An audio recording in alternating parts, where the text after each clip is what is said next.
Houston. It kind of speaks for itself, right? Like you know what the type of fight you're getting into as you get in there. You guys have had some games where you've played them close. You've had some games where they've had their way. How do you approach it this time? Any different than the past, or just put your boots on and go to work? Yeah, I think their success speaks for itself. In the last the 4 years that I've competed against them, it speaks completely for itself, and it's not – their success hasn't been exclusive to playing against Cincinnati. It's been against everybody in the country. I think they've won more games in the last 4 years than anybody in college basketball. So it speaks for itself. They second Big 12 title, regular season speaks for itself. We know how hard the league is.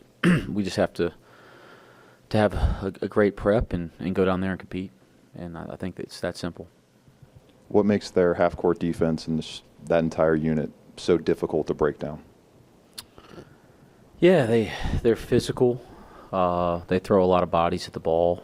Their hands are very, very active.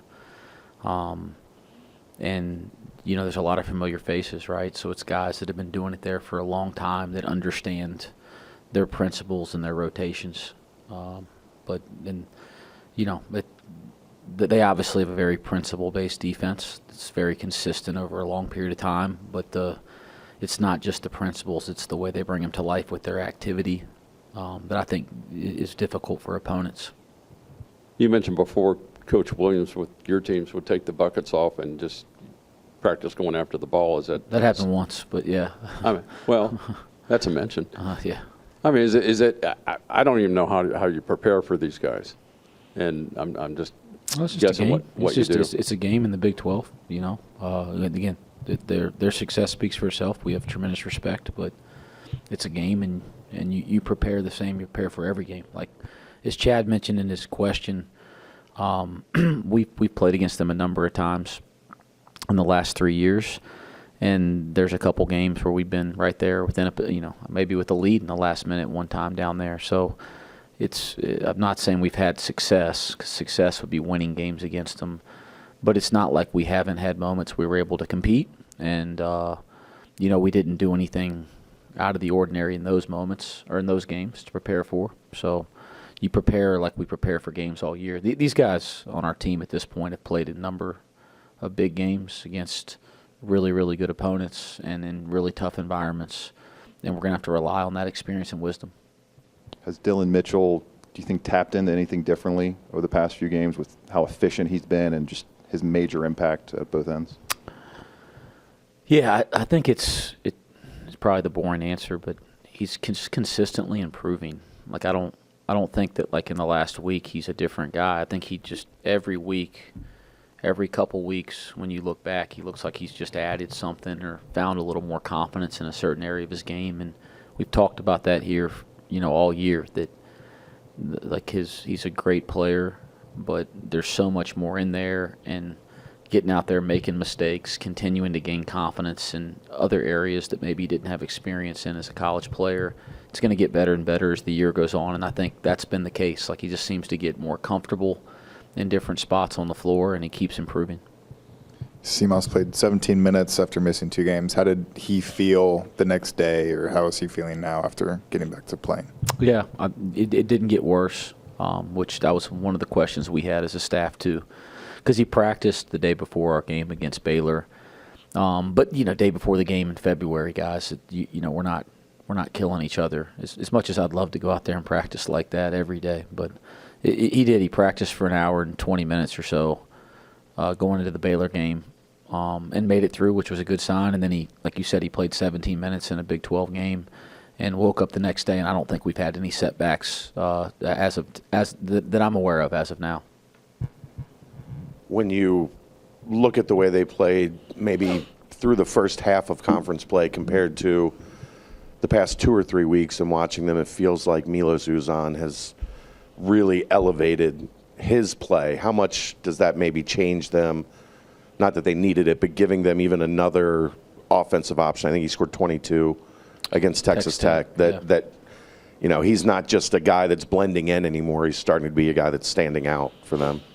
Yeah, he's like you can see him finding his role within their team as league plays continued. And we know how good he is because we played against him in Oklahoma last year, and he was a huge piece of what they were doing. We played him twice last year. So, yeah, I think beyond just that, I mean, I agree. You know, I'm not going to just say what you said. It's all accurate. Beyond that, I think one of the things that makes this Houston team, you know, so dynamic is the three-point shooting. You know, and Uzan has a lot to do with that, especially the way he's shooting it here recently. But, you know, between Cryer, Uzan, and gosh, he's the best shooter in the country, and Sharp, yeah. I mean, like between those three, you know, they're one of the best three-point shooting teams in the country, and for all the things they've done well here over the last handful of years, they not like they haven't been able to shoot the ball, but they haven't been in that kind of a category in three-point shooting. So I think those three make them a little different in terms of their offensive attack because of the way that they shoot the ball and how consistent it's been over the course of the year. And as you mentioned, Uzan's finding the different rhythm there, and I think that makes them even more dynamic. Wes, there's a lot of talk about Houston, obviously, what they are, what they bring, the challenge of them. But for your team, what do you like about your team in a game like this that they can just go there, not just go there to compete, but to win this game? Yeah, I think our team over the last 3 weeks or so, they've reset. You know, they hit the reset button in a really healthy way, and they've always been working, but they're working with more intention. They're playing with more confidence. They're playing more connected on both ends. And I think that looks like they're playing harder. I don't know if I would say that because I don't think we weren't not playing hard, but there's more life in their play collectively. And I think that started with a mindset shift. And we have to continue to do that and build on that. And we can't think we've arrived because we won a handful of games. We got to go back in the gym today and practice. It's the boring stuff, guys. But the good stuff in basketball is the boring stuff. I mean, that's what the good stuff comes from. So we got to keep embracing the day-to-day approach. They got to keep embracing the mentality that they've had here recently. And it's a great opportunity to go play I mean, if we're going to play the right way and work the right way and be about the right things, I think we can play against and with anybody in America. And so it wouldn't matter where we're going. You know, it's a great opportunity, but it's a road game in the Big 12 against a team that's already clinched the Big 12 regular season. It's a great opportunity. Just a quick follow-up. I fixed the mic, by the way. TV guy should be able to figure that out. You were actually holding it when it wasn't working. That's a TV thing. That's good. It's practicing. I'm going to get there one day. You talked about what's changed the last few weeks, and your guys are always playing hard. And there was some made of dodgeball practice and all these other things that people are trying to figure out. What was the fix? What was the change? Was there a conversation, Wes, with this team? One of those moments where you guys met and felt like it was going to be different after that point? Yeah, I think that we sat down as a group. And, again, I think we hit the reset button, right? Like, I think you can care too much sometimes, you know, where it can have a negative impact on performance. And I think, you know, the guys care, man. And they were down about the position that we were in league play, as we all were, right? No doubt about that. And I think there was a collective decision that we're going to hit the reset button and that there's a handful of ways we could go from here from an approach, but what's the one that makes the most sense? Well, let's go do that. Like, it wasn't real complex, but I think this group is committed to that to date, and we got to continue to. And I think when we've done that, we've played better basketball. Everybody knows about Juwan Roberts and his 15-year career at Houston, but Tugler has really, alongside him, been kind of a major impact and kind of that guy that complements him. How do you talk to the guys about keeping a body on him with how active, and he's got, what, a 7'4" wingspan or whatever, how active and long and aggressive he plays? Yeah, he was such an impactful guy a year ago. When he went down, I thought that affected their team, right? Because going back and watching our games against them last year, he made some plays on us, like shots that you mentioned his wingspan, a shot you may finish. You know, the CMOS had a layup in transition at their place last year early in the game. That it's a shot that is a basket in every other game you play against everybody else, and Tugler goes up and gets it, because he's got not just the length but timing, and that timing affects shot blocking, his rim protection, and it certainly affects all of his rebounding on both offense and defense. He's got a great knack to the ball. And you mentioned amongst a bunch of other guys that have that. And it's like Roberts.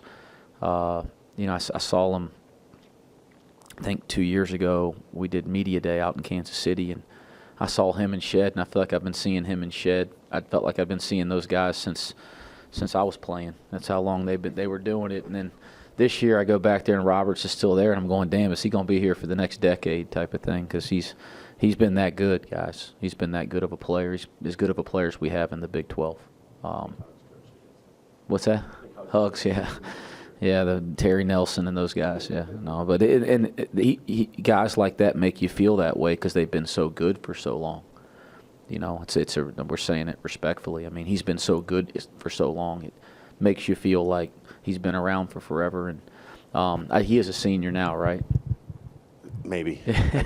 But maybe the thing terrific. is, it's not that he's been good, but he's gotten also the level of improvement year over year with him has been impressive. Same thing you've seen with Tugler, right? It's consistent.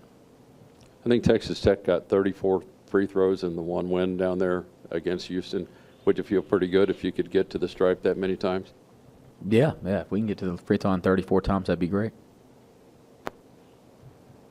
Josh Reed, just overall, was there a point this season in practice or just any kind of moment that made you really boost your confidence in thinking I can start running plays for him?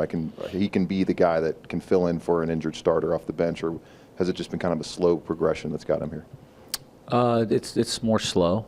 I think the honest answer is, Josh has consistently mentioned guys on the opposing team, consistent improvement.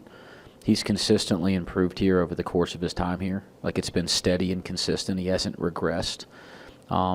He on this year's team, the one thing over the course of the non-conference and early in the league was you just had confidence that if you put him in, he would be in the right places, add to your defense and your rebounding because of his consistent improvement, his experience already. So he was in a position that, because of how he practices every day and the experience he has, that you feel really comfortable putting him in games.